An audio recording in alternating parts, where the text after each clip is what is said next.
Hare Hare.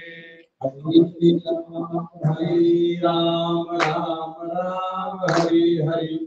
Hare Krishna, Krishna Krishna, Hare Hare. Hare Ram, Ram Ram, Hare Hare. Hare Krishna, Hare Hare. Hare Ram, Ram Ram, Hare Hare. Hare Krishna, Krishna Krishna, Hare Hare. Hare Ram, Ram Hare Krishna, Krishna Krishna, Hare Hare. Hare Ram, Ram Ram, Hare Hare. Hare Krishna, Krishna Krishna, Hare Hare. Hare Ram, Ram Hare Hare. Hare Krishna, Krishna Krishna, Hare Hare.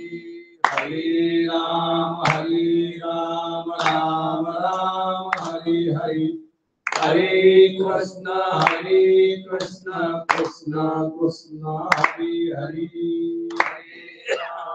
Hare Ram, Ram Hare Hare. Hare Krishna, Krishna Krishna, Hare Hare. Hare Ram, Ram Hare Hare. Hare Krishna, Krishna Krishna, Hare Hare. Hare Ram, Ram Hare Hare.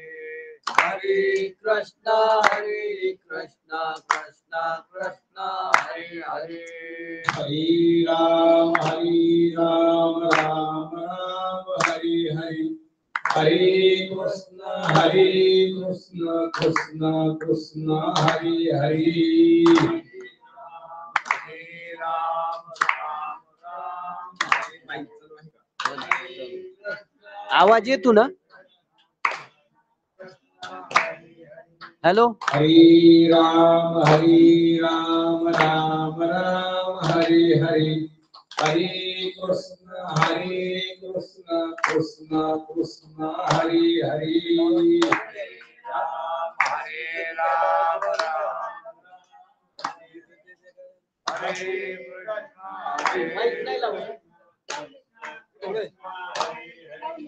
Hare Ram, Hare Hare Ram, Ram Hare Hare. Hare Krishna, Krishna Krishna, Hare Hare. Hare Ram, Hare Krishna, Krishna Krishna, Hare Hare. Hare Ram, Ram Hare Hare. Hare Krishna, Krishna Krishna, Hare Hare.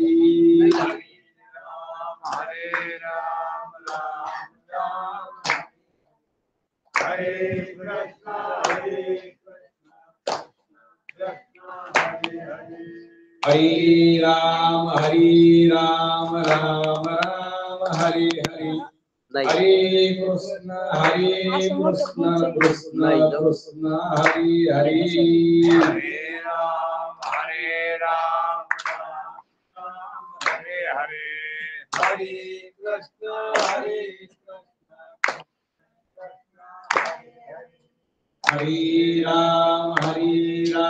Ram, Ram Hare Hare. Hare Krishna, Krishna Krishna, Hare Hare. Hare Ram, Hare Hare. Hare Krishna, Krishna. Hare Ram, Ram Hare Hare. Hare Krishna, Krishna Krishna, Hare Hare. Hare Ram, Hare Hare Hare Krishna Krishna Krishna Hare Hare Pundalik वरदा हरिविठ्ठल श्री ज्ञानदेव तुकाराम विनायकं गुरुं नौमि साखरे नाम विस्मृतम् येषां चरण सान्निध्यात् जीवा मुक्ता भवन्ति साखरे वंशे विख्यातं ज्ञानदान परायणम् विनायकं गुरुं वन्दे भवबन्धरे मुक्तये ज्ञान प्रताप विरसत वचनामृतं च अद्वैत भाव पठताय बुद्धिरस्य ज्ञानेश्वरस्तु भगवान् अवतीर्ण एव श्रीरंगनाथ गुरुराज नमोस्तुते। देवाची या वस्त्रा स्वप्नी ही ना आठवी श्रेयसी पाठवी उंच साडी गाईचे पाळण नयेची विचारा आश्वासी खरारा करी अंगे लेकराची गांड सोये दहावे शाळू न म्हणे प्रक्षाळू दीजरा पाय तुका म्हणे त्याच्या तोंडावरी तुका जातो यमलोका भगा भाऊ भोगावया गाईचे पाळण नयेचे विचारा आश्वासी खरारा करी अंगे देवाची वस्त्रा सुटली ही नाठवी श्रेयसी पाठवी उंच साडी गाईचे पाळण नयेची विचारा आश्वासी खरारा करी अंगे तुकोबराच्या भंगामध्ये सांगतात देव लोकांच्या ध्यानातून गेलेला आहे लोकांच्या ध्यानात जग बसलेलं आहे संसारच बसलेला आहे आणि जगतात देवामुळं महाराज देवी सांगतात आपण जिवंत कोणामुळे आहे का लक्षात आहे का खरंय आपण आपल्यामुळे जिवंत आहेत का नाही नाही का सगळे आपल्यामुळे आपले आहेत का नाही आपल्याला ठेवले म्हणून आपल्याला आपले वाटायले का आपण नसल्यावर बी वाटतील का नाही का म्हणून देवाकडे कुणाचं लक्ष आहे आणि देव मला सोडून देवाला सोडून मी नाही मी शरीराला धरून आहे का मी शरीराला धरून नाही बरं देवाला सोडून नाही आणि शरीराला धरून नाही हे नेहमी आपल्या विचारात पाहिजे की आपण कधीच देवाला सोडून नाही आणि कधीही शरीराला धरून नाही आणि आता शरीर जिवंत वाटायले जिवंत आहे महाराज उदाहरण देत असतात की आपल्याला फार शक्ती आहे विचार करण्याची ओळखू येतं माहित आहे आत्ता पाणी गरम लागत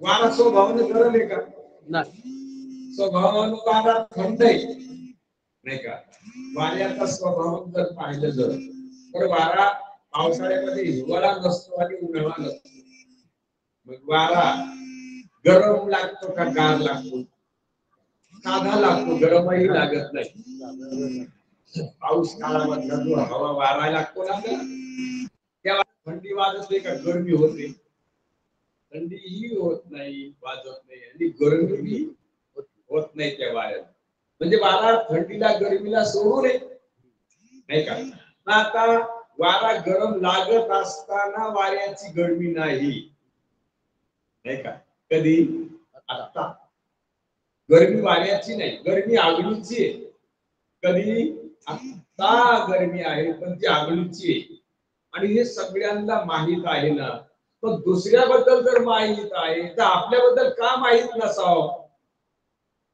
दुसऱ्याबद्दल माहिती आहे आणि आपल्याबद्दल माहिती नाही का म्हणून आता वारा गरम नाही बाबा ती उष्णतेची गरमी अग्नीची गरमी आहे आता शरीराला कळत नाही शरीरात जाणणं चैतन्याचं आहे परमात्म्याचं आहे शरीरामध्ये जाणणं आहे ना कळणं आहे ना ते शरीराचं नाही श्वासाचं बी नाही मनाचं बी नाही इंद्रियाचं बी नाही जाणणं नाही का यायचं नाही यायचं नाही आणि आता जाणणं शरीरामध्ये कळलंय आता कारण श्वास कळायला ना, मग श्वास शरीराला कळायला का श्वासाला? श्वासाला नाही आणि कळायला नाही का? कळायला म्हणून आहे.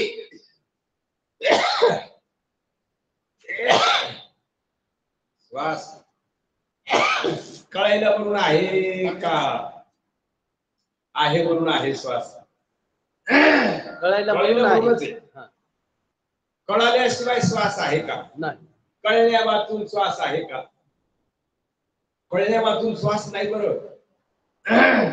आणि श्वास मग कळण्या वाचून नाही तर मग जोड.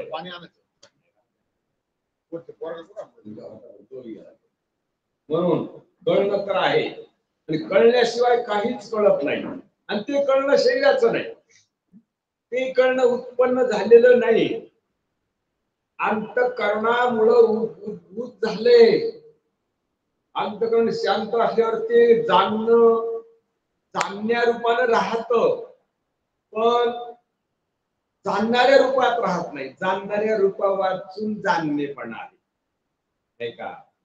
काय म्हणतात ना, देव सांगतात भगवद्गीतेमध्ये, ज्ञानोबा आहेत लिहितात आपल्या भाषेमध्ये. ते म्हणतात, आमचा प्रकृती पलीकडील भाव, प्रकृती पलीकडील भाव कल्पने विण लागशील पाहो, तरी मज माझी भूते हेही वाव तू सर्व मी म्हणून. कल्पनेच्या पलीकडचा मी आहे, तो जाणण्यात येणारा, जाणणारा सुद्धा नाही. जाणण्यात येणं कल्पनेत येणं. जाणण्यात येणारे पदार्थ तर कल्पनेत आले, पण जाणण्यात येणारे पणा सुद्धा कल्पनेत आलेला आहे. म्हणून जाणणेपणा वाचून जाणणं हे आहे आपलं स्वरूप. आणि ते सोडून दिलं ना, आपण हे स्वरूप आपलं समजून बसलो. आणि आपलं स्वरूप तर ज्ञान स्वरूप आहे, चैतन्य स्वरूप आहे. हे तर जड आहे. मग याच्यातला श्वास बी जड आहे, याच्यातलं मन ही जड आहे, याच्यातली इंद्रिय ही जड आहे. ह्या सगळा संघातच मी आहे, असं कसं शक्य आहे? तो संघात मी नाही, त्या संघाताला जाणणारा सगळं मी वेगळा आहे. तो मी वेगळा असलेला परमात्मा स्वरूप आहे. कारण माझ्यामध्ये जाणणं, न बदलणं, सारखं राहणं, आनंद रूपाचं भान असणार जे स्वरूप आहे माझं, ते आनंद रूप आहे. जाणणं स्वरूप आहे, आनंद स्वरूप आहे. आणि इतकंच नाही तर चित स्वरूप सुद्धा आहे, सत्य स्वरूप सुद्धा आहे. न बदलणं, जाणणं, आनंद रूप असणं, ते आहे आपलं स्वरूप. आणि हे शरीरात कुठंच मिळत नाही, मिसळत नाही. आणि ते देवासंग मिसळत आहे, कारण देव तसाच आहे.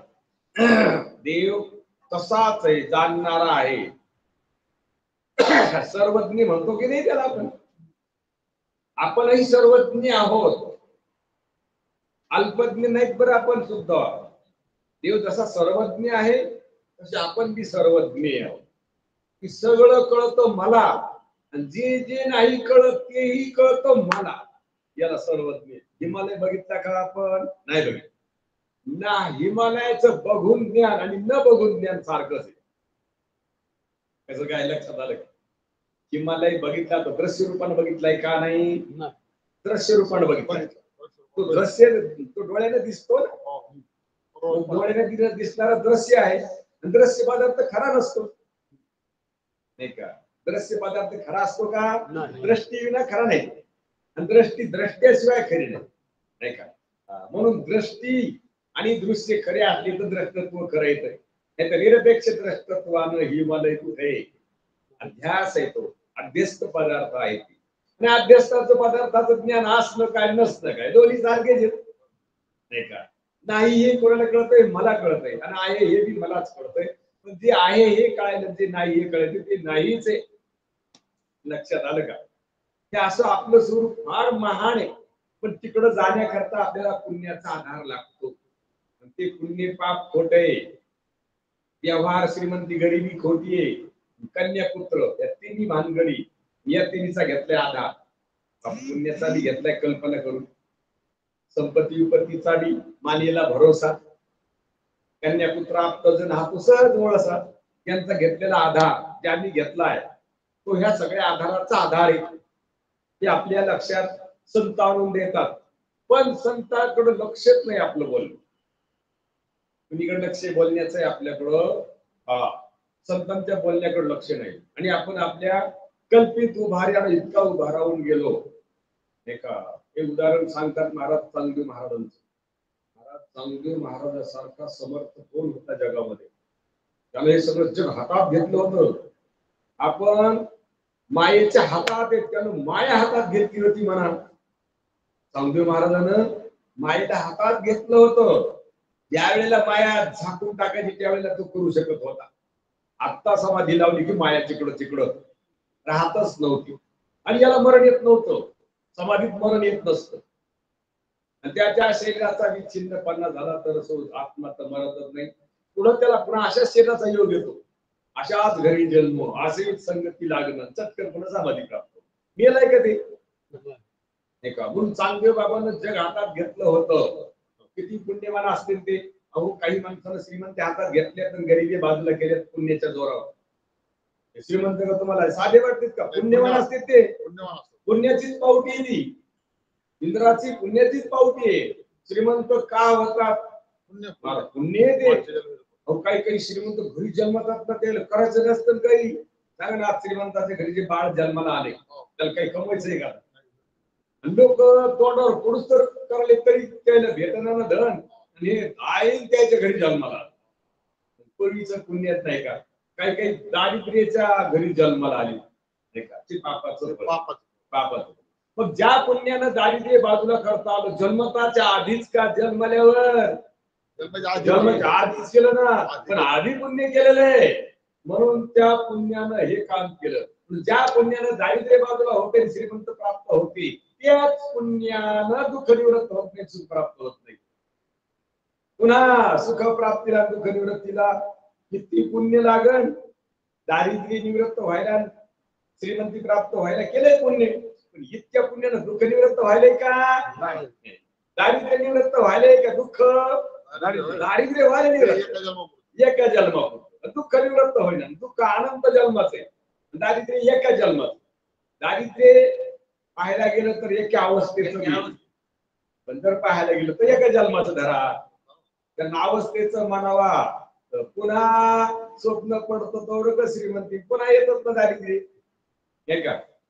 म्हणून ज्या पुण्यानं दारिद्र्य बाजूला करता आलं त्या पुण्यानं दुःख बाजूला करता नाही आलं. ज्या पुण्यानं दुःख निवृत्त करता आलं, सुख प्राप्त करता आलं, त्या पुण्यानं बंधन म्हणा मरण म्हणा बाजूला करता नाही आलं. चांगदेव बापाला दुःख बाजूला करता आलं पण मरण बाजूला करता आलं.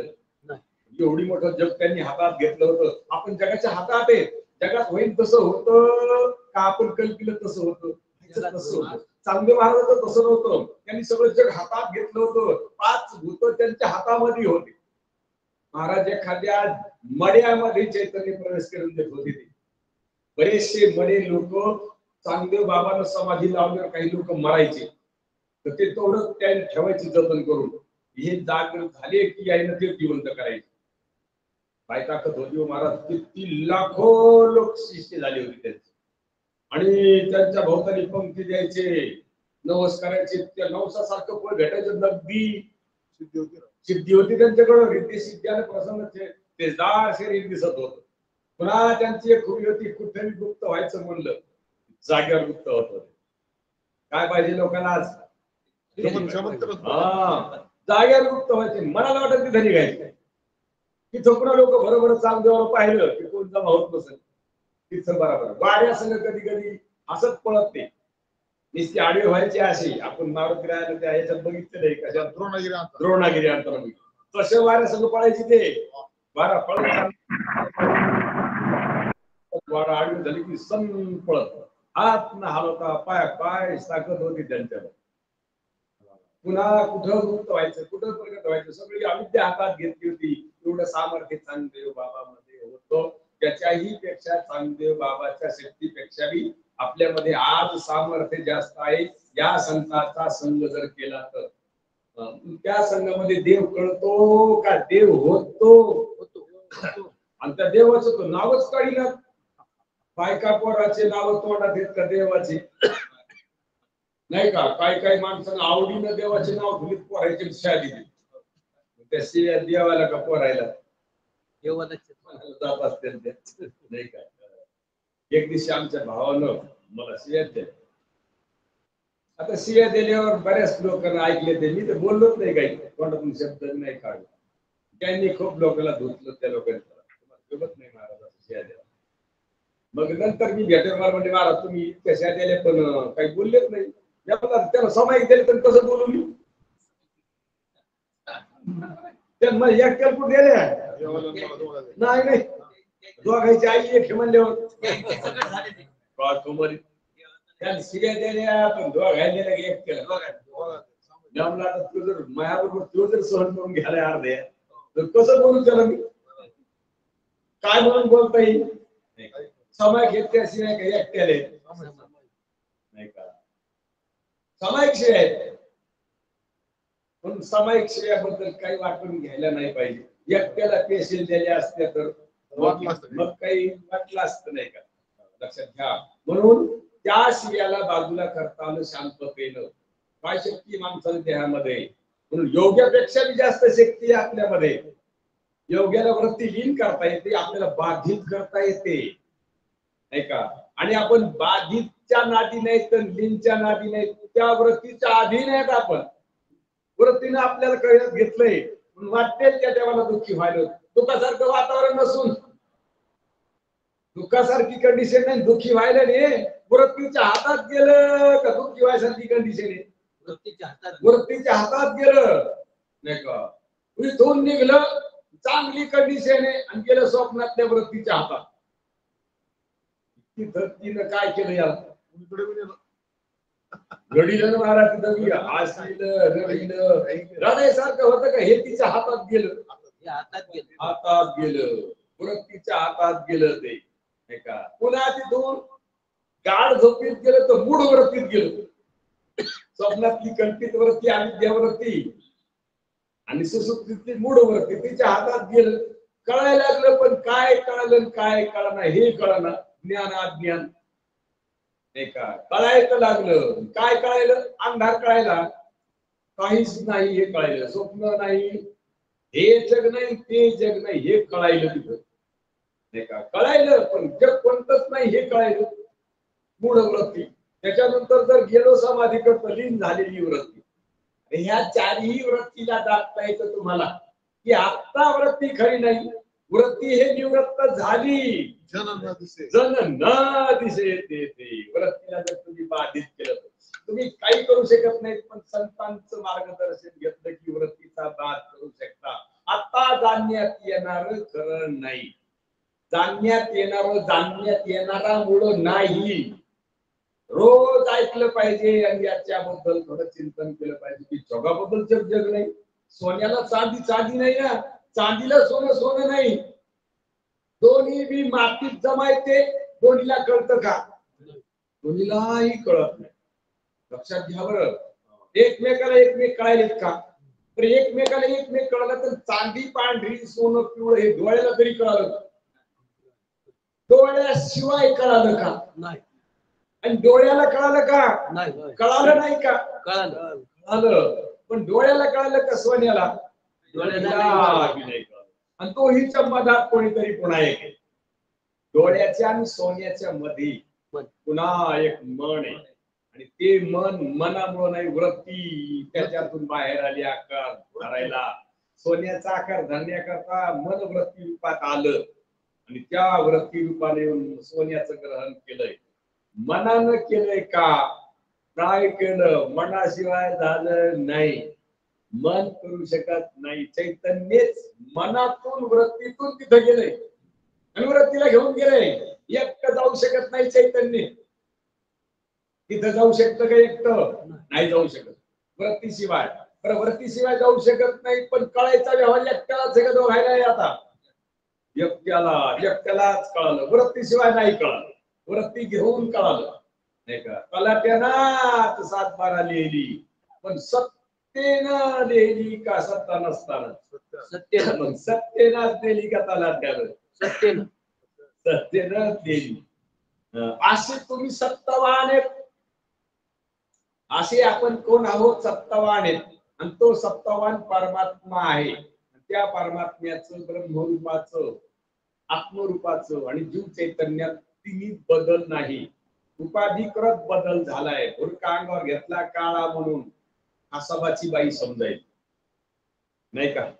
काळा बुरखा अविद्येचा बुरखा म्हणून जीव, मायेचा बुरखा म्हणून शिव. दोन्ही बुरखे काढले की ब्रह्म. असं आहे आपलं स्वरूप. त्या स्वरूपाला विसरलो त्याला म्हणतात देव. आणि त्या देवाच्या ध्यानातच नाहीत आपण. देव ध्यानातच नाही आपल्या. महाराज म्हणतात त्या देवाला सगुण साकाराला वस्त्र अलंकार लागतात, पूजा करावं लागते, सगळं साहित्य लागतं. कोणाच्या तरी या मावल्याच्या तरी ध्यानात असेल, पण कोणाच्या ध्यानात वस्त्र पाहिजे देवाला, का सुंदर वस्त्र पाहिजे, का देव शोभन असं पाहिजे. बायको शोभून दिसा वाटते का देव? बायकोमुळं बायको का देवामुळं बायको? देवामुळं बायको, बायकोमुळं बायको नाही, देवामुळं बायको आहे. आणि हा बी देवामुळंच आहे. आणि देव देवामुळंच आहे. देव याच्यामुळे आहे का? आणि हा देव दोन नाही, तर हा बायको एक नाही. बायको हे एक आहे का? आणि आत्मस्वरूप आपण तो बायकोच नाही, मग हाच. म्हणून तुकोबाराय म्हणतात काय लोक भांबावून गेले, पागल झाले. देव तर डोक्यातूनच काढून टाकलाय. लोक निस्ता काढून टाकला. पर्वताप्रमाणे पातक करणे, पुन्हा वज्रलेप होणे, अभक्तासी अशी सगळ्यांची प्रवृत्ती झाली. त्या प्रवृत्तीचं फळ त्यांना दुःखच मिळणार आहे. केवळ दुःखात जीवन जगतात हो लोक नाही का? श्रीमंतीत असून दारिद्र्य भोगतात. मनुष्य देह हा श्रीमंत असणारा वैभव नाही का? श्रीमंतीमध्ये दारिद्र्य भोगाव का? काही काही माणसाला सवयच असते. आपल्या नाथांनी सुंदर वर्णन केलं भिक्षू ब्राह्मणाचं, नाथांच्या भागवतात. महाराज किती श्रीमंत होते ते, पण ते खात होते का खाऊ देत होते? खात नव्हती, खाऊ देत बी नव्हती. म्हणून खात नव्हते, खातही नव्हती. नव्हतं का जवळ? पण कर्म धर्म संयोगानं सगळंच केलं. आणि हळूहळू भिक्षेची पाळी आली. सगळंच केलं. भिक्षेची पाळी आल्यानंतर भिक्षा मागून पण पुढे त्यांना नजर आली. फाटा फुटला नजरेल. नजर आल्यावर काय त्यांचं पूर्वीचं पुण्य उदयाला आलं. नजरेनं सगळा परमात्माच वाटू लागला. आणि परमात्मा वाटू लागला, पण सगळ्याच्या नजरेत होतं की यानं कोणाला खाऊ दिलं नाही आणि खाल्लं नाही, म्हणून याला दारिद्र्य आलं, असं सगळ्याच्या नजरेत होत. म्हणून हातकून लोक त्याच्या खोड्या केले. आता डोळे झाकून बसायला होय होता भात नाही खाऊ दिलं, खाल्लं बी नाही, म्हणून त्याच्या अंगावर लोक एक जण लग्नी केली. डोक्यावर येऊन ध्यानस्थ बसले असं लग्नी केली. एक जण इथं संडास केली मांडीवर. महाराज आता त्याला तसं केलं तरी सुद्धा ते हसू लागलं. ते म्हणू लागलं हे इथं पाहिल्यानं हे देहाचे लेकर आहेत, लग्नी देहाची पोरगी आहे, संडास देहाचा लेख गुण लग्नी. हे लेकर मांडीवर नाही खेळायचे, बाय बापाच्या तर कोणावर खेळते काय म्हणू लागलं ते. त्याचा समज असा. लोक म्हणले कान कोण आहे तो अमुकाटे बसायला, कोणाला खाऊन दिलं नाही, खाल्लं बी नाही. लोकांचा असा भाव होता. काय त्याच्यामध्ये अधिकार आला आणि अधिकारावर आल्यावर त्यांना वरच्याला काही समजलं नाही. हे वैभव कशा स्थितीत आनंद कोणी भोगील का हो? पण किती विक्षेप असला प्राप्त झालेला, पण परमात्म्याचा संचार झाल्याबरोबर विक्षेप शांत होत असतो. जसं त्या अग्नीच्या बुडाला तो मणी जर ठेवला ना, तर अग्निशमक नावाचा मणी, वळीला अग्नी लावून द्या, काडी लावा, तिथं मणी ठेवा, ते वळी जाऊ देत नाही, ज्वलित होऊ देत नाही. अग्नीला ज्वलन, त्याच्या अग्नीची शक्तीच काढून टाकतं ते मणी. अग्नी असतो पण जाळीत नसतो.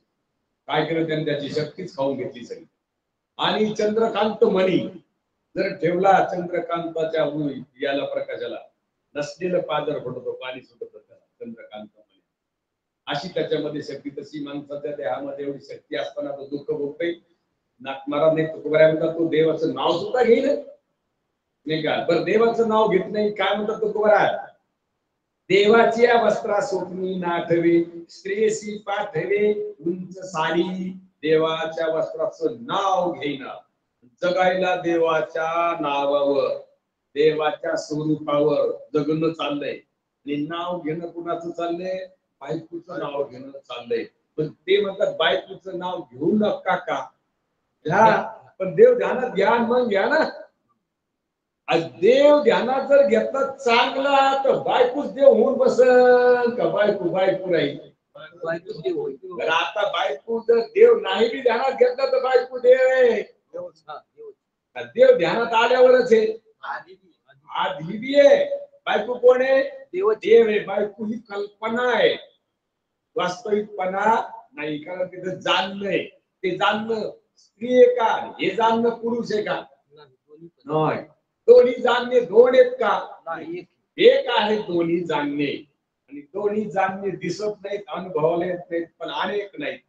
तर अंतःकरणाच्या उपाधीचे अवगुण दोन दिसतात, अनेक दिसतात. हे आपलं अंतःकरण ओळखू शकना, ओळखू यासारखी ताकद असताना याचा उपयोग करीनात. कारण ते अंतःकरण सदा व्यवहारात वापरायला त्याला मनोमय कोश म्हणतात महाराज. मनाच्या अधीन होणं अंतःकरणानं, इंद्रियाच्या अधीन होणं म्हणजे मनोमय कोश, आणि बुद्धीनं जसाच्या तसं ओळखीनं म्हणजे विज्ञानमय कोश. आणि आपण तर विज्ञानमय कोश नाही, आनंदमय कोशाला जाणणारे. हे अन्नमय कोश आहे, प्राणमय कोश आहे. हे इंद्रियाने खरं मानणं मनोमय कोश आहे. इंद्रियाने सगळं खोटं मानणं विज्ञानमय कोश आहे. विज्ञानमय कोशाच्या पलीकडे गाढ झोपीमधला अनुभव आनंदमय कोश आहे. आणि या सगळ्या कोशाला जाणणारे आपण. तुम्ही कोणता कोश आहे? कोणता कोश नाही. असे असणारे स्वतःला कोश समजायले, अन्नमय कोश मी आहे समजायले, प्राणमय मनोमय विज्ञानमय सगळा गठ्ठाच मी आहे समजायले, आणि सगळ्या दैन्य स्थितीला प्राप्त व्हायले. ते तुम्हाला तुमच्या हातानं तुम्ही दुखणं अंगावर आणून घेतले. मी माझ्या कल्पनेनं झालोसे पांगुळ. काय झाले? कोणी केलं तुम्हाला पांगळ? तुमच्या कल्पनेनं तुम्हाला पांगळ केलंय. आणि काय करावं त्याला? आणि कल्पना घेऊन तुम्ही स्वतःला हाड मासाला माणूस समजायले, आणि माणसाला मी समजायले. आणि मी आता तुम्ही जर कुठेही गेले तर ह्या कल्पना संघ असल्यावर तुम्ही कुठेही मरणारेच का न मरणारे? नाही, न मरणारे आहेत. पण ही संकल्पना संघ वागितल्यावर चारी धामाला गेले तरी मरणारे. कुठं 12 ज्योतिर्लिंगाला जा, काय करते ते परमात्मा? ते परमात्मा नाही का? वास्तविक तीर्थामध्ये परमात्म्याचं नाथ एकीकडे काय म्हणतात? वैकुंठी कैलासी तीर्थ क्षेत्री देव. त्याच्यापासून कुठं जागा रिकामी आहे? असा परमात्मा आहे. तसा परमात्मा पसंत आहे का? मान्य आहे का? नाही का? तसा मान्य व्हायसारखी आपल्यामध्ये शक्ती तर आत्ता आहे. कधी आत्ता आहे. त्या शक्तीचा वापर आपण कोणत्या रीतीने करायला हे सुद्धा आपल्याला ज्ञान नाही. आणि व्यवहारामध्ये वरचीवर प्रगती व्हावं, त्याच्यानं आपल्याला सुख होईल. नाही का? आपण काही इतके बुद्ध होईल का? पाहणं काही काही किती कमवलंय हे त्याच्या ध्यानात येईल. हे काय आपोआप झालं का? नाही का? असं त्याचं डोकं लावणं सुरू आहे. एवढे मोठी बुद्धी, एवढं मोठं मिळालेलं साधन, अशा प्रकारचा तो खर्च करतो. आणि खर्च केल्यानं कोणी केलं त्याला? हे असं त्यानंच केलं त्याला. चालताना चलवेची कोठे न मिळे स्थळ. कुठंच मिळणार नवरनं त्याला. नवरनं अंगात आहे का? कुठंच मिळणार बाहेर पण अंगात आहे त्याच. सांगत असते तो मंगल आहे, पण स्वतःला अमंगल समजतो. कोणीतरी मंत्राला मंगल समजून झोपून मंगल व्हायचं करतो. अरे काय कमाल आहे, कळायलं का? हा स्वतःनं मंगल आहे. कोणीतरी मंत्राला मंगल समजतो, कोणीतरी मूर्तीला मंगल समजतो, मग आपण मंगल व्हायचं करतो. अरे मंगल व्हायचं करतो का श्रीमंत व्हायचं करतो? मंगल व्हायचं बी करीत नाही. असं चाललंय हे आपलं. कोणाचं चाललंय? हे बाहेर आपलं चाललंय, नाही का? सगळ्यांचं. म्हणून चालताना चलेची कोठी न मिळे स्थळ. हिंडलो दाही दिशा. श्रम झाला केवळ, श्रम आहे केवळ. काय केलं? कुठं गेली? महाराज म्हणतात ना एक वाक्य आपल्या व्यवहारमध्ये, कहा गए तो गहार. त्याला येतो पुढचं नाही. तोच नाही. बाबा जेवढे पत्र पत्तर पाच धन चुकून दिलं गावाच्या खालत नाही का. म्हणून अशी स्थिती आपल्या हातानं झाली. आणि आता ही स्थिती झाली का मानल्यामुळं पुढे आली. मानल्यामुळं पुढे आली. झालं काहीच नाही. काहीच आताच म्हणले तुम्ही काय बघायचं कुछ नाही, काहीच झालं नाही. तुम्हीच केलंय. तुम्ही केलं. काही सगळी भ्रांती आहे. भ्रांती आणि भ्रांती ओळखायची ताकद असताना वाढीत बसले कमी टिविली वाढीत बसले कवन हे भ्रांतीवारी. काही भेटेल श्री गुरु दयाळ. पण भ्रांती वाटायली का कमई. कमई वाटायली का भ्रांती. कमाई वाटायली. काही काही माणसं नाराज व्हायले. आपल्याकडून काहीच झालं नाही. पाहणं येईन. पण काही काही न दोन दोन कोटी खराब केले. तिकडं पाहून असं बरं वाटतं आपण तितके नाही खराब केले. आपण खराब आहेत पण तितके नाही. तिकडून असं बरं वाटेल. पण तितके बरे का निराश गेलेले तरी निराश गेलेले. कधी ध्यानात येईन आपल्या भ्रांती आहे रे बाबा. ही त्रिपुटी भ्रांती. प्रत्यक्ष डोळे भ्रांती आहे. दिसणार आणि दृष्टी तिन्ही त्रिपुटी बाधिते.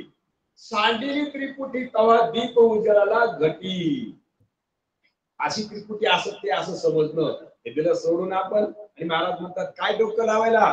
देवाच्या वस्त्राबद्दल ध्यानात पण आली ना.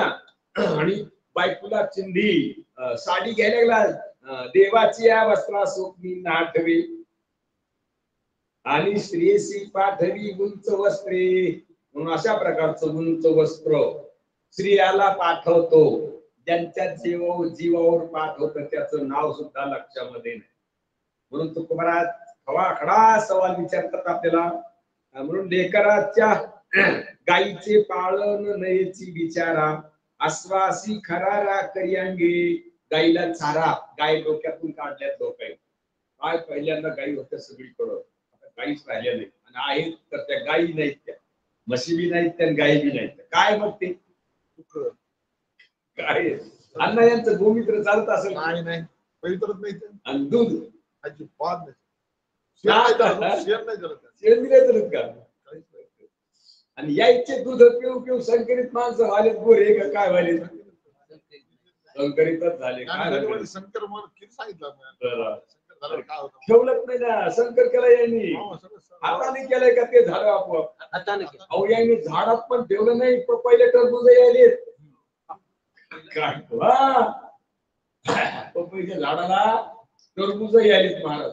आंबे यायलेत. काय कशाला लावलं यायला लक्षात घ्या. आणि हे स्वतःला माणसं समजायले.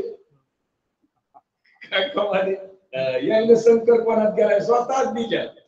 म्हणून अशी स्थिती झाली. गाय डोक्यातूनच काढली महाराज.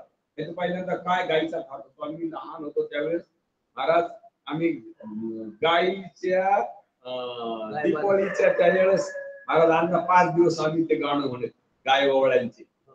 इतके मुखट सगळे माझ्यात नागरायचे सगळे. हा आमच्या कळपात मोरी गेलो बा. आमच्या कळपात मोरी. कितीतरी ते गीत पाठ होते मला. आणि सगळ्या त्यांच्या गाडी झाले की यांच्या आम्हाला 10-11 वाजत. आणि आमच्या घरी काऊन रात्री आली अशी म्हणायची लोक. चालता चालता धावती धावती गाडी मिळली सगळ्यांच्या गाडी. काय त्या गोल त्यावेळेचे सण शोभत होते. ते गायवाडे काय करायच्या बाया सगळ्या हातामध्ये. तो काही काळ वेगळाच होता त्यावेळेला सुद्धा. वातावरण वेगळंच होतं त्यावेळेचं. सगळंच वातावरण पोषक होतं. गरीब रोगराया कमी होत्या. साधं खाणं पण शरीर चांगले होते. शुद्ध भगवान साधी चटणी त्यावेळेची. आता तुमची मसाल्याची तशी वाटत नाही. इतकं बिना तेलाचं दर्जेदार अन्न होतं. पोषक होतं. ते राहिलंच नाही. नाही ते ठेवलंच नाही का राहिलं नाही. ठेवलंच नाही ते. अशी स्थिती झाली. गाय तर डोक्यातूनच काढली महाराज म्हणतात. तर आता घोडे पाळले तर घोड्याला खराला करतात नाही का. घोडे मसनीचे केले जातात नाही का. मसनीचे तरी काय ते घोडेचे. पण ते मसनीचे घोडे चालताना चरत येत. पहिले घोडे उभा राहिल्यावर चरत होते. आणि मसनीचे घोडे उभा राहिल्यावर मसनीचे घोड्याला चारा लागत नाही का. चालताना नामदेव राय एका कुट अभंगामध्ये सांगतात. चरत चिमणी उडत चाले तिचे वाटी एवढे डोळे. चिमणी बसून चरते का चलत? बसून. पण ती चरत चलते चिमणी, ती बुद्धिरूपी चिमणी. बुद्धिरूपी चिमणी आहे ती, चरत चलते. हे पाहिलं माणसं आहेत, बाया आहेत, घर आहे, अमुक आहे, मंदिर आहे, चरत चरत चालली ती. सरळ सरळ सरळ. काय चालली ती? खात खात चालली का कशी? छान केलं चाललं. हलकं आहे, भारी आहे, चांगलं आहे, दर्जेदार आहे, काय काय काय काय काळ्या पाटीच्या ढवळ्या अक्षराचं दुःख आलं तरी ती चांगलं नाही का? म्हणून चरत चिमणी उडत झाले, तिची वाटी एवढे डोळे, लतिके न बोलो आम्ही वर्तमान खोटी नाही का? अशी स्थिती असल्यामुळं महाराज म्हणतात लोक घोड्याचा खराडा करतात आणि काय ध्यानात नाही ठेवली त्यांनी, काय ध्यानात ठेवली नाही का खोट्याला ठेवली नाही. गाईचे पालन नेदीचे विचारा, आश्वासी खरा राख यांगे अंगानं सकाळी उठल्या उठल्या गाड्या पुशीत बसते, चोळीत बसते आणि चोळीत बसते तर पेऊन चालवते. काल चलता चलता चालणार फोन आला, तो तिथंच काय झालं, मेला चालवणार. बरं झालं तो दुसऱ्याला घेऊन नाही गेला, नाही तर योग आला असता तर ती गमी गेली असते. म्हणून असं वातावरण आता आपल्या नशिबाला आले. प्रत्येक माणूस गाडी झाला आता. तुम्हाला सांगा ना, वाटूर गावातून भाट्यावर किती पायी येत असतील लोक, कोणी देत नाही. आणि आपल्या वाटूर गावाचा एक स्वभाव आहे, माणूस एसी पाशी आला ना घाल्या माणसाला हात पण द्यायची गरज नाही, बिलकुल ते त्याच्या बाई माणूस जाऊ देत नाही. ते फाट्यावर घरी जाताना बी त्याला हात करायची गरज आहे का? खुशाल माणसं पुढे पाहून चालते. पुन्हा जावं की ते उभा राहतो मस्ती लागून माणसं मस्ती झाली नाही का? आणि ते जर पेऊन चालल्या मस्तीला कळतं का हे मालक हे आपल्याला चालवायला नौकर आहे, कसं पलीकडे उडून जावा. निदान बैल तरी लाजतील. बैल वाट आल्यावरच वडीत का कुठे बी वडीत, वाट आल्यावर करतात बेजार बिचारे, त्यांना काही कळत नाही. पण हे वाहन वाट आल्यावर वळतं कुठं का कुठं बी वळतं. अशी स्थिती होते. म्हणून लक्षात घ्या. तुकोबाराय म्हणतो बाबा की गायीच्या असणाऱ्या पालन करता तो विचार करीत नाही आणि आशीर्वादचा खोराला करण्यामध्ये आयुष्य घालवतो. पुढे म्हणतात लेकुराचे धुण्याबद्दल बोलतात महाराज की मुलाचं धुणं धुण्याकरता लोक धावतात, तर ब्राह्मणाच्या पायाला धुवायचं म्हणलं की त्यांच्या अंगाला काटा येत. ब्राह्मण हे देवाचं अंग आहे. वास्तविक पाहता देवाचे भूदेव म्हणतात त्यांना नाही का? त्यांच्या पायाचं पूजन करावं वाटतं का? मुलाचं कंबर धुवा वाटतं आवडीनं का ब्राह्मणाचे पाय धुवा वाटतात? मुलाचं कंबर आवडीनं आवडीनं धुवा वाटतात. सगळ्याच हिशोबाला चुकलेलो आहेत आपण. एका कृतीमध्ये कुठेतरी बसायला का योग्य, कुठेच योग्य बसणार लक्षात घ्या. आणि कुठेच योग्य बसणार पण कुठंच चुकलो नाही असं वाटायला, कुठं चुकलो वाटायला, बरोबरच हे वाटायला आपलं का बरोबर आहे, बरोबरच वाटायला ना, बरोबर आहे वाटायला.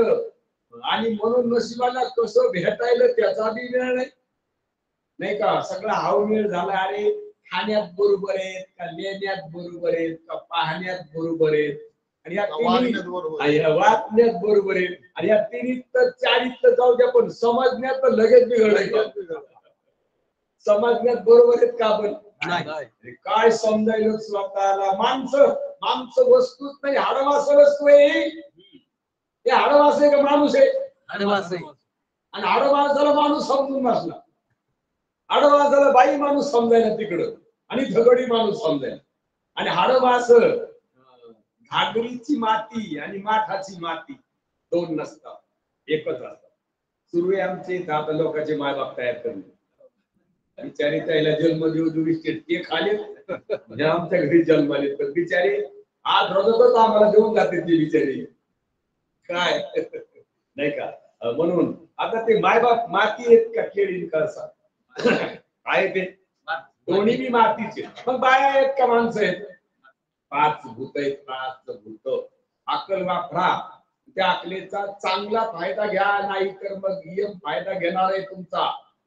तुम्ही आता अकलीचा फायदा घेतला की यमाचा लाग नाही तुमच्याकडे पाहायचा का तुमच्या घरी यायचा? यमच नाही. बराय म्हणतात अरे जे कथेत बसतात का यमानं ऐकलेले त्याच्या धर्माकडून यम धर्म सांगत होता, तुम्हा नाही तेथे सत्ता, जेथे होय हरी कथा सदा घोष नामाचा. ज्याच्या घरी नेहमी नामस्मरण तिथं तुम्हाला सत्ता नाही असं यम धर्माने यमाला सांगितले नका जाऊ त्या गावा नामधारकाच्या शिवा सुदर्शन यमा घरती फिरे भोवती त्याच्या घराभोवती सुदर्शन फिरतय कथा ऐकणाराच्या नामस्मरण करणाराच्या लक्षात घ्या. आणि आता तर आपण देव ध्यानात काढून टाकलाय आणि आपल्याला स्वतःला माणूस समजायला माणसाला पाहायला जावं तर कुठंच माणूस सापडणार नाही. हात घाला तर हाड मास आणि हाड मास बुद्धीनं पाहायला जावं तर 5 भूत. आता मास गरम लागेल गरम मास स्वभाव नाही मग कस काय गरम लागेल अग्नी त्याच्यात. आता मास गार लागेल गार आहे का त्याच्यात रक्त पाणी आहे त्याच्यात नाही का. आता वार मास पोकळे मधा त्याच्यात आकाश आता जड आहे माती आहे. आणि आता हा संघात पंचभूताचा आहे एक हाड मास आहे पंचभूताचा आहे. आणि पंचभूताला पंचभूत कळतात का ज्याला कळतात तोच आहे का पंचभूत आहेत पंचभूत ज्याला कळतो तो आहे पण त्याच्या मान्यतेनं पंचभूत आहेत. पंचभूत म्हणले का आम्ही 5 आहेत नाही हाच 5 समजायला यानं 5 नाही एक जात जड आहे. पातळ पाणी असेल गरम अग्नी असेल तर दोघाला कळत नाही दोघं जड आहे. जड मानण्यात एक आले दोघे जडपणात एक आले 2000ची आहे 500ची पण कोटी एक आहे 2 नाही म्हणून जड आहे. जडाला जड कळत नाही जड चैतन्याशिवाय सिद्ध होत नाही. मग जड आहे का चैतन्यच आहे चैतन्यच आहे पण चैतन्यपणावर नाही. म्हणून महाराज सांगतात सगळ्यात कार्यामध्ये सुखरूप आपण नाही का सगळ्यात कार्यामध्ये सुखरूप. आणि शेवटी तुकोबाराय म्हणतात तुका म्हणे त्याच्या तोंडावरील थुका जातो यमलोका भोगावया. आता शेवटी मात्र ताडा दिल्या थुका त्याच्या तोंडावर जर असा करीत असेल जर देवाचं नाव घेत नसेल तर कारण सगळं चालवतो देव सगळे नाते गोते सगळं हा ज्वलंतपणा देवामुळे. अक्कल कोणा ठेवली जागेवर देवानं ठेवली ना राव नाही का. त्या अकलीला अन्नाचा पुरवठा व्हायलाय अन्न खाल्लेलं पचायले आपण खातो पचवण्याला वेगळाच आहे नाही का. पचवतो त्या पचवतो तो 4 भाग करायला रक्ताला भाग एकीकडे चाललाय रक्ताचा बुद्धीकडे एक भाग चाललाय नाही का. आणि एक भाग मल तयार होऊन बाहेर पडायला बाहेर पाडण्याचं तरी हातात आहे का बुद्धीकडे पाठवण्याचं नाही तर बुद्धीकडे पाठवलेला पदर गेला तर बुद्धी मंदावल हातात पण कळणार नाही. हळूहळू कोमात जातात कोमात आणि मग सगळे मिळून घालतील होमात कशात. म्हणून येऊ नका जास्त जोमात नाही का. जोमात आलेले आणि देवानं जर अक्कल मंद केली तर कोमात जातात. रक्त नाही होऊ दिलं अन्नाचं तर कमी पडत रक्त कोणाचं तरी टाकावं लागल नाही का. आणि कल्पना निर्माण होतात. आमचं ते नातू मोठा मुलगा वारल्यावर 15 दिवसात इतकं परेशान झालं ते मरायचं माग झालं. 8 दिवस झालं मुलगा वारला. त्या मुलाचा मुलगा डॉक्टर सांगितले याचं काय मी गॅरंटी देत नाही अर्जंट रक्त पहा. आता रक्त कोणाचाच गट त्याला उतरला आणि एका बाईचा उतरला पाटलाच्या. त्या बाईचं 6 महिन्यापूर्वी रक्त दिलं होतं 5 महिन्यापूर्वीच. पण तो माणूस इतका जुलग होता मेहण्याचा मित्र. त्याला सांगितले भाऊजीचा मुलगा आताच वारलाय मुलगा वारत आधी जर नाही बायकोला सांगितलं तू काय करतेस म्हणली जेवत कुठ म्हणला रक्त काढायचं ती म्हणली 5च महिने झाली माझं रक्त काढलेली. डॉक्टर का त्याला सांगू नकोस माझं रक्त 5 महिन्यापूर्वी काढलं होतं सांगू नकोस. ते मुलगा जाईल तुझा गट लागायला त्याला आपण वाटलं तुझं दुसरं मिळून पाहून तुझ्या टाक. हा धुता बाई उठली आणि आली रक्त पाहायला आल्यावर डॉक्टर सांगितलं बाई तुमचं नाव इथं आहे तुम्ही 5 महिन्यापूर्वी रक्त दिलं होतं तुमचं जमत नाही. आधी विचारलं तुम्हाला शुगर आहे का बीपी आहे का स्वच्छ आहेत का पण तुम्हाला तुमचं नाव नाही तुम्ही घेत ना आडून नावाचे हो तुमचं जमत नाही बाई पुन्हा एकच येईल. मग तो मुलगा जाईल तुम्ही जाता.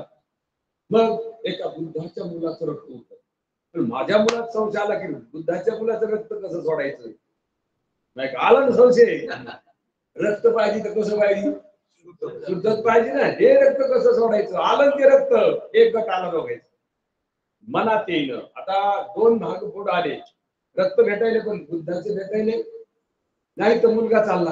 आता काय करावं ताबडतोब पाहुणे आमचे खूप हुशार होते ताबडतोब निर्मला रक्त सापडला आवडला हेगडे वारग म्हणजे अर्जंट आणलं बिन रक्त दिलं. अशी स्थिती होते. त्या स्थितीला समोर आपल्याला जावं लागतं. अनेक प्रकारच्या समस्याला जावं लागतं. आणि या सगळ्या पूर्तता ईश्वर करतो. पण ईश्वराचं नाव डोक्यातून काढलेलं आहे. ज्यांनी डोक्यातून काढलं त्याच्या तोंडावर थुकामाने तो उभा आहे. कारण तुम्ही ज्याच्या करता आले ते सगळंच विसरले. तुम्ही आले कशा करता नाही कशा करता कोणाच्या तरी डोक्यात आहे का हो? नाही का? बरं सांगणार तरी सांगायला का हो? तर त्यांच्या डोक्यात उतरलं नाही हो. काय झाले असं समस्या तर पहा. आणि आपल्या नशिबाला आलं तर मग काय पूर्वीचे पापी का आपण काय म्हणता येईल आपल्याला? नशिबाला असं आलंय आपल्या सगळ्या कार्यक्रमाचा असाच भरणा आलाय समोर. खरं नाही का कोणी खरं सांगत नाही. खरं सांगत नाही. आणि तुम्हाला तर माहिती तुम्ही शहाणे आहेत ना. तुम्हाला तारखाला काय रोग आला का एका माणसाला डॉक्टर कडे जायची वेळ आली. 2 दिवसांनीच माणसाची एका माणसाची तेवढा रस्ता धरला आणि डॉक्टर कडे गेलं. डॉक्टर म्हणले राम राम बसा. काय झालं? ते म्हणले डॉक्टर साहेब मला एकाचे 2 दिसाय. ते म्हणला तुम्हाला दिसत नाही या दोघायला. ते म्हणले हे दोघं कुठे? मीच एकटाय. मला त्यानं तवाच ओळखलं की याला 3 दिसायले 4 दिसायले. आपलं काम इथं होईल का? लगेच पाय काढा का थांबला आणि आपण आता डोळा नीट होईल का त्याचं पीठ होईल काय होईल आधी स्थिती आपल्याला व्हायली. नाही तर आपण काय कमी विचारित का? एक माणूस तळ्यातच बुडू लागला मरायच्या टेकाला आणि एका माणसानं पाहिलं मग आई मरायच्या टायमाला पाहिल्याबरोबर आता ज्यानं पाहिलं तो इतका भेट होता पाण्याला पोहणच नव्हतं त्याला. इतका भेट होता पण आता याला जर नाही उडी टाकत ते मरत होत. महाराज याला पोहणं नसून उडी टाकली त्याला धरलं आणि धरून त्यांनी भीतीनं दोघायचा एकमेकाचा सहाय्य मग तळ्याच्या कडीला आले आणि वर निघल्यावर बाकीचे लोक जमली बोलले शामराव तुम्ही काय छाती बळ आणलं छातीमध्ये. अरे तुम्ही नसत हे माणूस मरत होता ना. आता तुम्ही इतकी उडी टाकली कशी काय? तो म्हणला याला 8 रोज झाले 35,000 देते उसने. काय झालं होतं? 8 रोज झाले. आता हे बुडाला असता का पैसे बुडाले असते. अरे वा रे वा धोरणी इतकं कळत आहे तुम्हाला. इथंच का रोग आला का नाही कळायला नाही का? तुम्ही धोरणी नाहीत का? बरं पाहुणं येत असून उडी आली का दसून उडी आली वा रे वा बादर. मग इतकं जर कळत आहे यावर आपलं इथं का कळू नाही काय सारखं योग नाही का? पण आपण ध्यानात घ्यायलो का? तुम्ही ध्यानात घ्या. तुकोबाऱ्यामध्ये अशा माणसाच्या तोंडावर थुका काढ्या. काय करा? अशा माणसाच्या तुकामाने थुका त्याच्या तोंडावरी महाराज नेहमी प्रमाण घेतात. बरं जातो यमपुरी भोगावया कारण यमपुरी चुकून आलेला आहे. आता पुन्हा कुठं चालला? यमपुरीला चालला. दवाखान्यातून शिरे स्वतः नीट होऊन आला आणि पुन्हा घरी येऊन पिऊ लागला. आता पुन्हा कुणीकडे जाणार आहे? दवाखान्यात. मसनवाट्याकडे जाता जाता थांबला होता. नीट होऊन आला पण आता पुन्हा कुणीकडे यमपुरीकडे जाणार आहे. पण तुका म्हणे त्याच्या थोका तोंडावरी जातो यमपुरी भोगावया गाईचे पाळण नयेची विचारा आश्वासी खरारा करी अंगे कुंडली कवरदा हरी विठ्ठल श्री ज्ञानदेव तुका झाला झाला झाला झाला विठ्ठला विठ्ठला विठ्ठला विठ्ठला विठ्ठला विठ्ठला विठ्ठला कुंडली कवरदा हरी विठ्ठल श्री ज्ञानदेव तुका माऊली ज्ञानेश्वर महाराज की जगद्गुरु तुकाराम महाराज की जय. आता विश्वास के देवे येणे वाग यज्ञ तो सावे तो सोने मन द्यावे पसाय दान एकांची व्यंकटी सांडो अया सत्कर्मी रती वाढो भूतान परस्परे जडो मैत्र जीवांचे तांचे दिवेर जाऊ विश्व स्वधर्म ओके काय अडचण नाही.